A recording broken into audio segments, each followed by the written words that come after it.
Assalamualaikum warahmatullahi wabarakatuh dan salam sejahtera. Apa khabar semua? Kerajaan Jepun telah mengisytiharkan state of emergency atau darurat sejak 7 April 2020 yang lalu. Mungkin ramai yang tertanya-tanya apakah intipati ataupun kandungan state of emergency ataupun darurat ini. Kita saksikan.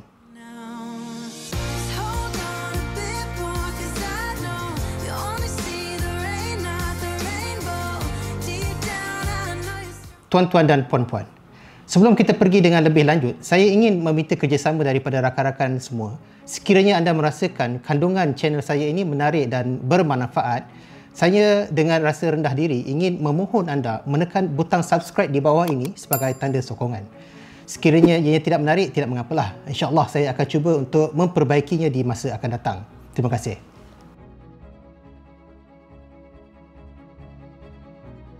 Pentadbiran Shinzo Abe menghadapi tekanan untuk mengisytiharkan state of emergency ataupun darurat ini setelah jumlah kes COVID-19 yang baru telah meningkat sebanyak 2 kali ganda dalam masa seminggu pada penghujung bulan Mac yang lalu di Tokyo. Metropolitan yang mempunyai seramai 14 juta orang penduduk ini menghadapi ancaman apabila penduduknya masih lagi bebas menjalankan aktiviti harian biasa tanpa kawalan yang ketat. Dan 1/3 daripada kes COVID-19 yang berlaku di Tokyo adalah berpunca daripada aktiviti kelab malam, kedai makan, pub dan hiburan malam. Walaupun pihak berkuasa tempatan telah menasihatkan penduduk supaya menjalankan jarak sosial, tetapi pematuhan kepada nasihat ini adalah amat lemah. Pengumuman state of emergency ini telah dijalankan kepada 2 fasa. Fasa pertama, mulai 7 April 2020. Hanya 7 buah negeri diisytiharkan sebagai wilayah state of emergency. Kita lihat dalam gambar. Fasa kedua, mulai 16 April 2020, seluruh Jepun telah diisytiharkan sebagai state of emergency. Pada fasa pertama, penduduk di sekitar Tokyo diminta untuk tidak keluar daripada daerah masing-masing sekiranya tiada urusan penting, walaupun tiada sekatan perjalanan pada waktu itu. Namun begitu, sebilangan penduduk Tokyo dikecam kerana mereka bergegas keluar dari Tokyo ke kawasan luar bandar sejurus selepas pengumuman state of emergency ini dikeluarkan.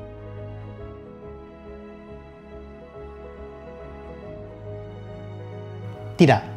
Abe dan pegawai rasmi kerajaan Jepun mengatakan bahawa Jepun tidak boleh melaksanakan perintah lockdown ataupun kawalan pergerakan secara tegas atas sebab-sebab tertentu. Waktu itu pengangkutan awam masih lagi berjalan seperti biasa. Mereka yang melanggar arahan tidak akan dihukum, kecuali syarikat atau pembekal barang kecemasan atau bekalan perubatan yang ingkar tidak mahu membekalkan barangan tersebut.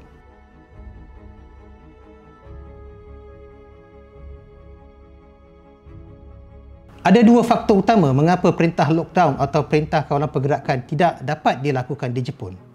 Pertama, sejarah penindasan kerajaan Jepun sebelum dan semasa Perang Dunia Kedua terhadap rakyatnya telah menyebabkan orang awam berhati-hati dengan keterlaluan kerajaan selepas perang. Perlembagaan negara yang digubal selepas perang telah menggariskan perlindungan hak asasi yang ketat dan tinggi terhadap kebebasan orang awam, di mana kerajaan tidak lagi berhak untuk mengerahkan sesuka hati kepada rakyatnya untuk menurut perintah yang keterlaluan daripada pihak kerajaan. Walaupun ramai yang sedar bahawa perkara perang dan wabak ini adalah berbeza, sepatutnya mereka boleh membuat arahan perintah kawalan pergerakan dengan lebih tegas. Namun untuk menggubal undang-undang ini juga, mereka perlu bersidang dan berbincang dengan semua pihak, di mana ini akan mengambil masa yang agak lama. Sebab itulah mereka tidak boleh membuat keputusan yang pantas ataupun split second untuk mengawal pergerakan orang awam. Keduanya ialah kerana faktor ekonomi. Kerajaan Abe lebih menitik beratkan untuk meletakkan ekonomi di hadapan dan tidak mahu mengambil risiko yang lebih teruk kepada ekonomi sekiranya lockdown atau perintah kawalan pergerakan ini dilaksanakan.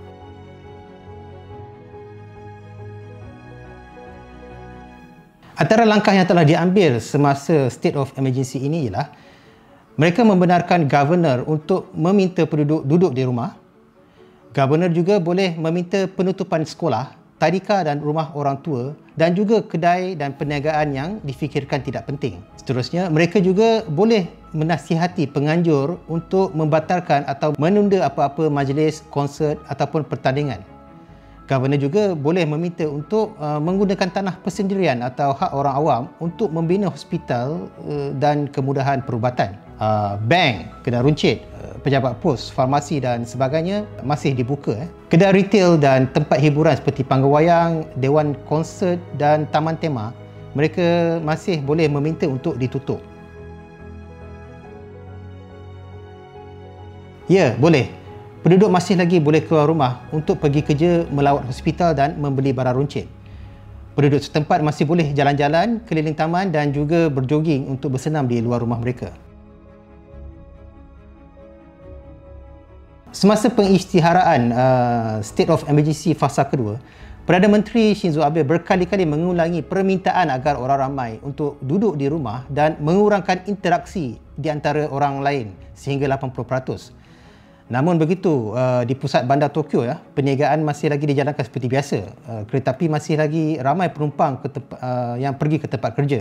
Cuma beberapa hari selepasnya, keadaan di Shibuya agak lengang. Okey, beberapa rakan saya yang kini berada di Jepun mengatakan kesedaran orang awam terhadap wabak COVID-19 ini masih rendah.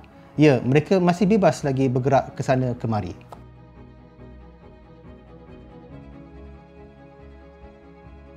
Mungkin ramai yang agak terkejut dengan tindakan dan reaksi kerajaan Jepun dalam menangani wabak COVID-19 ini sekarang. Mungkin ramai juga yang yakin bahawa kerajaan dan rakyat Jepun lebih cekap dan tangkas dalam menghadapi bencana seperti ini. Ya, memang benar. Saya amat bersetuju dengan pandangan anda. Dalam erti kata persediaan dan tindakan mereka menghadapi bencana alam, ya, mereka amat bersedia dan mereka amat cekap. Namun begitu, dalam keadaan sekarang, apabila mereka menghadapi wabak pandemik seperti COVID-19 ini, saya lihat tindakan mereka amat lambat dan juga kerajaan juga tidak jelas hala tuju mereka. Saya mendoakan agar mereka dapat mencari jalan penyelesaian secepat mungkin, memandangkan kes COVID-19 di Jepun ini telah meningkat melebihi 10,000 kes. Dan menurut laporan berita semalam dalam masa beberapa minggu lagi, katil-katil di hospital utama di Jepun, di seluruh Jepun, kemungkinan akan dipenuhi oleh pesakit-pesakit COVID-19 ini. Contoh di hospital Fukuoka sendiri, mereka sudah mencapai 80% katil dipenuhi pada laporan semalam. Okey, setakat ini saja dulu untuk kali ini. Saya doakan agar semua dilindungi Allah dan dah nak masuk Ramadan ni, kita sama-sama berdoa agar negara kita terus terhindar daripada wabak ini, insya-Allah. Assalamualaikum warahmatullahi wabarakatuh dan terima kasih.